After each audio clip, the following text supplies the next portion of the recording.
Yan din yung ano ko. Kasi, saan ka makakita? Itong tatlo na runner, na yun yung nireklamo, yun yung sinasabing walang sala, dismiss. Tapos ito yung may-ari mismo sa lupa, kulong. Tapos yung complainant, patay. By the way pala, COVID din ang kinamatayan nito ni Lito Osmeña, ha. Para alam nyo, ha. Kailan to namatay? 2020? Oo, nag-research ako. Tapos ilang weeks lang, patay din ang asawa nito. Tatakbo din to 1998 ng presidente. 'Di ba? Tapos 1997 meron mga nangyari sa pamangkin. 'Di ba? So, na-connect nyo na, guys. Tracking manager, tracking din tong sa 2020. Itong anak ni Abadels, Colonel Abadels. Tracking din to. Oo. I-research nyo, guys, kung hindi pa yan na-delete. Yan sana, guilty sana niya ito si Itim. Itim na lang yung tawag ko, si Mr. Salad. Kaya wag mong kakampihan na. Ito si Tolfs. Wag mo yan anuhin kasi ipapasuka man yan. Kung anong alam. Kasi meron niyang alam kang AA. Kaya yan ginanyan dyan. Papasukahin natin yan, guys, ha. Kasi, anong tawag nito? Meron yan siyang alam eh. Kasi, sabi ng Intel, sa kanya daw rin yung nalaman yung bakit daw nagbaril sa sarili tong anak ni Agimat. Nalala nyo, guys, sa Alabang. May bahay kasi yan siya, guys, dyan. Isa sa mga tao ni AA. May bahay din dyan sa Alabang, di ba? Yung payat na babae na ex sa anak ni Super Cup, di ba? Nagbaril. Alam nyo, merong mga info na mga kakilala niya, hindi ko alam kakilala ba niya o mga kakilala daw na mga escort ba yun na mga hindi ko alam, ha. Basta pang suyop-suyop ba? Kaya yun nagbaril, high daw masyado. Ganun. Diba? Kasi kung titingnan nyo, guys, ha, ang alam ko, sa panahon ng pandemic, bigla yang pumutok. Tingnan nyo, guys, yung panahon na meron ding issue kang Super Cup, biglang pumutok na may tulo daw itong si anak ni Yellow. Hindi pala, kapatid pala ni Yellow. May tulo daw siya, naanuhan daw siya ni kasi babaero, ito sa Paranaque, di ba? Para cover yung nawala si Super Cup, di ba? Paglamig, bumalik. Ito din yan, guys. Merong nakapagsabi din sa akin na itong si Itim, itong bago lang hinuli, alam nyo naman, hindi ko nga alam, ha, kasi siguro nakadiskarte na siya, nga friends na niya, pero ang binayad lang talaga yan, 20 Gs para mag-vlog-vlog ng ganyan, para ma-divert yung atensyon sa, ito, may challenge ako, lahat ng mga rich, ganito, ganyan, mamimigay ako ng bigas, ito, mga ganyan, pero para ma-cover yung totoong ginagawa sa busy yung mga sabong na online at saka yung mga face mask na bintahan at saka yung mga sinasabi na dito ka bumili ng mga gamot na pang-injection na sus mga placebo, guys. Diyos ko, Ginoo ko, kawawa talaga yung mga Pilipino, oy.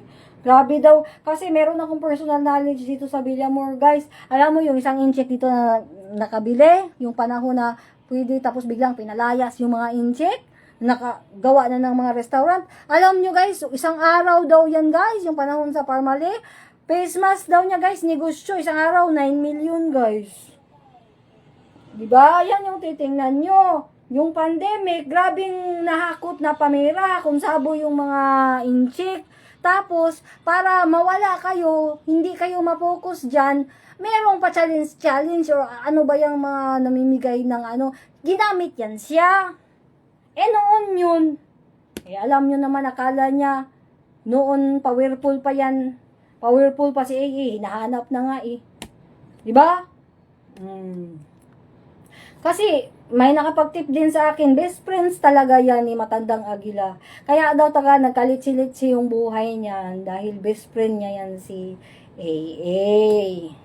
Yan yung nakatip talaga sa akin. Ngayon, napasok-pasok yung STL yung sa anak ko. Yan yung, di ko na lang isasabi, di ko na lang i-continue. Okay? Hindi ko na lang i-continue. Pero, ang question ko dyan, kasi malaman nyo naman, alam nyo na yan yung nagkalitsi-litsi ng buhay nyo, inaano ko na nga sa inyo, patuloy nyo pa rin pagtatakpan. Diba? Kaya kayo na, samot mo kabuisit ba? Kasi halata na yan nga yung demonyo. Bakit? Bakit ko ito pinagsasabi-sabi sa lahat? Unang-una, bakit sa panahon mo, convicted yung ampatuan? Bakit? Sino nagsusul sa'yo? Diba? Bakit dapat ipalaya na to? Itong mga bata na nakulong bata pa to, na questionable yung chong sister na yan, kasi ang totoo pala, kang pa nga pala to ni ito si Peter L. Oh, ano pala to? Gusto ilan grab din. Tapos, awayan din sa drugs to eh. Oh, yan yung titingnan nyo.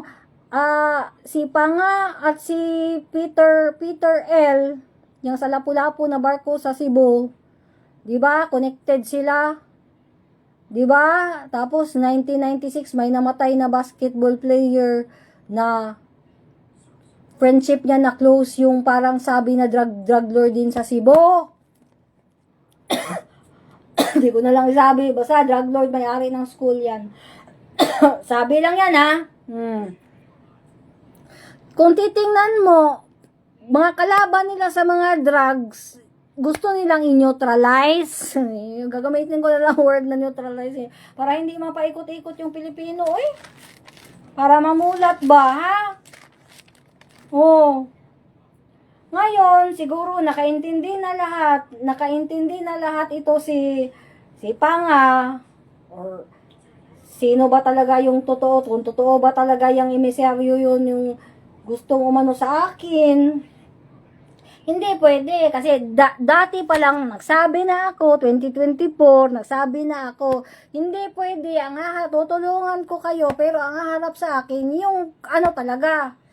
Example, hindi pa yan nakulong yung isa, yung pastor, hindi pa nakulong yan yung si Matandang Aguila. Hindi pa yan sila, nag-warning na ako. Kung ano bang gusto, mga ganito, ganyan. Pero ang kakausapin ko, wag niyo akong padalhan ng attorney, padalhan niyo ako ng mga errand niyo. Hindi, kayo mismo, marap. Ganon yan, takot, buro takot. Ang pagtingin sa akin, aswang ba? Takot na takot, ang bait-bait ko nga. Alam ko naman ang sinong in-neutralize o hindi. Ang bait-bait ko man. Di ba? Hindi. Ayan. Catch me if you can na. Si Pasto. Ngayon, marami na naman akong warning. Catch me if you can na naman si Aguila na matanda. Okay, hindi ko na lang isasabi. Hindi ko na lang isasabi yung next ko. Okay, hindi ko na lang isasabi yan. Basta hindi ako pwede na padadalahan nyo lang ako ng attorney or papadalahan nyo lang ako kung sinong mga ano nyo na ipakausap. Dapat, usap-usap, yun talaga. Yun yung sa akin. Hindi pwede na, kasi hindi rin ako sure, di ba? Kanon yan. Ha? Yun yung ano ko. Tapos, hindi pwede kasi wala kasi to sila eh. Bibigyan ko kayong idea, ha? Noon kasi yung unang panahon, guys. Noong unang panahon. 16 years old, 17 years old, 18 years old pa si Amasuna. Ang lakas-lakas talaga ng Red. Bakit? Kasi provided man yan, may monthly man yan, galing kang Dipolog, diba? Meron pang galing Ilocos, diba? So, maaus talaga, malalagay talaga si small girl, diba?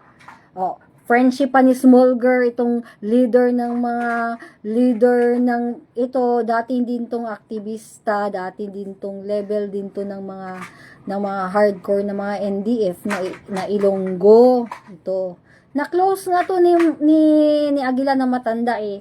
Umalis na lang kasi hindi yan nakayanan yung pinagagawa ni matanda. Bakit ka umaano-ano diyan kina AA, hindi ko na lang isabi ko na lang si Panga. Hindi ko na lang isabi. Sige ha. na binigay nga yan sa'yo, ikaw matanda na Agila, binigay yan sa'yo ni small girl, yan si D, si Dorez, kasi yan, wala kang Muslim kung wala yan, sa totoo lang, sino nagbigay? Si maliit na babae, pero anong ginawa mo?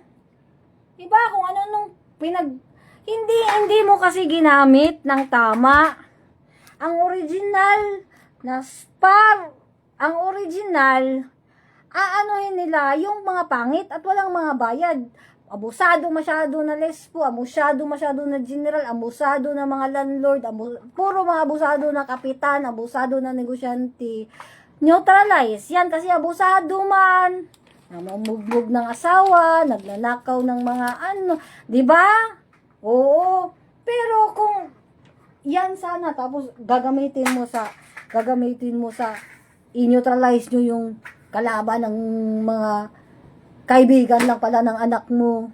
Papa-neutralize kasi karibal sa drugs.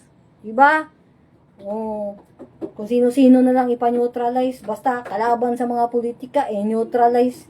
Hindi yan tama. Hindi man yan yung kahit nag-faction yan, original, spar, tapos naging yung kang Pupoy Lagman na, tapos naging meron pang isa Bongkayaw, meron pa, tapos meron pang apat, yan na yan yung kang Padwa, oo, di ba? Ang original talaga yan, mga assassin team para sa mga vigilantes na dapat ba, mayroong reason pang politika na dapat anuhin. O, ang nangyari kasi, ginamit nyo sa pangit. Ginamit nyo sa masasabi na talaga na extrajudicial killing kasi kinaluan mo kasi ng AA. Diba? Tingnan mo. Nagkabuisit yung buhay mo. Diba? Tingnan mo nga. Sorry ito ha, kung totoo, kung hindi ko alam kung emisary ba talaga yon ni ano o hindi. Kasi hindi yan pwede. Hindi pwede na gusto ko, sige, hindi ko na lang isasabi. Hindi ko na lang isasabi, okay? Oh. Ha? Naintindihan nyo na. Ngayon, wala na. Shoot na gud kayo sa banga. Sinasabihan ko na lang kayo habang may time pa. Kasi kami, wala kami. Sure kami nalalaya. Kasi wala kaming kasalanan. Kami ang mga good guys. Sure kami.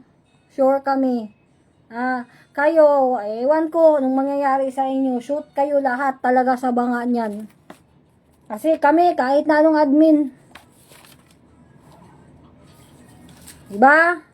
Oh, sige, before tayo magtatapos, nasabi ko na yung point ko ng purpose ng pag-arrest sa accused. Kaya in-arrest kasi international crime to, meaning heinous crime sa world. Okay? So international level siya, hindi na siya local. So hindi na tayo magdebate sa jurisdiction kasi ang meaning na sa jurisdiction is about na siya sa crime, hindi siya location. Okay? Intindi? So yun nga yung purpose, in-arrest ka, dinitain ka sa maliit na cell para i-appear ka sa merong hearing. Diba? Paano kung example, ang tigas, ang grabe talaga na substantial evidence tapos sa trial mas grabe pa doon. Kasi sasabihan kita, hindi lang yan. Kala mo lang yan, yung mga alam mo, ang daming magsasabi. Sinasabi ko na sa iyo, sinasabi ko sa inyo, masyasyak kayo. Wala kayong maano kasi doon sa ang ano mismo yung nagsabi yung head doon ng na pinasok nyo talaga at preso doon, pinasok nyo. Tinumba nyo doon tapos yung nagawa niyan na-promote pa. Ginoo ko. 'Di ba? Pangit talaga ba? So, grabe. Hindi nyo alam sino. Kasi nadagdagan ng 500. Sa pag-trial na nito, hindi na ba kaya pwede? Hindi na yan excuse. Kailangan nasa trial ka na yan. Yang charges, pwede ka pa, hindi, maka-waiver ka pa. Pero sa pag-trial na, hindi ka na pwede na hindi ka umatin. Kailangan umapir ka na niyan.